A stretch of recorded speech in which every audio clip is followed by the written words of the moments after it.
If you've ever tried to lose weight by going on a very calorie restricted diet, and maybe you do good for the first 2 or 3 weeks and you actually lose some weight, but eventually your hunger wins out and you go back to eating the way you were and you gain all the weight back and maybe even a few extra pounds, and you're on this yo-yo dieting and you're wondering, what is the answer? What do I have to do to lose the weight and keep it off? Well, today I have the solution for you. And the secret that you need to know is stop eating processed foods. That's the secret. It's simple. It's simple. It's not easy to do, but it's simple. And when you think about it, these processed foods that are made in a factory, they are designed to keep you fat, sick, and unhealthy. But most of all, they're designed to keep you hungry. They want you to eat more of their product. That's how they make money. Think about it. You open that bag of Doritos, you think you're going to stop after a couple, you're going to eat the whole bag, because it's chemically designed to trick your brain into making you more hungry and eat more of it. So there's no way your willpower is going to win out.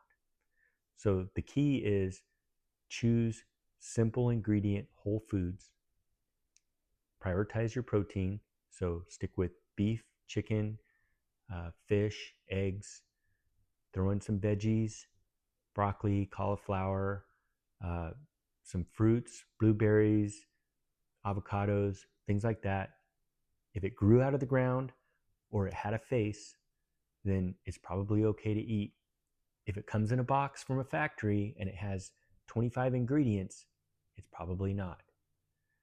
And if you start eating this way, you'll notice the weight will naturally start coming off. You won't have to count calories. You don't have to starve yourself. You don't have to track macros.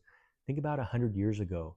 There was hardly anybody that was fat, but there was no processed food either. People were growing their own food. They were living on farms. They were eating beef. They were eating butter. They were having eggs. There was no processed food back then, or very little of it. And now we've seen with the increase in processed foods and all these ingredients and chemicals that are in our foods, the obesity levels have just skyrocketed. So if you can just simplify your diet and start eating, just natural foods that don't come in a box, just go around the outside of the grocery store, stick with your vegetables, your meats, and fruits, you're going to see the weight come off naturally, and you don't have to starve yourself.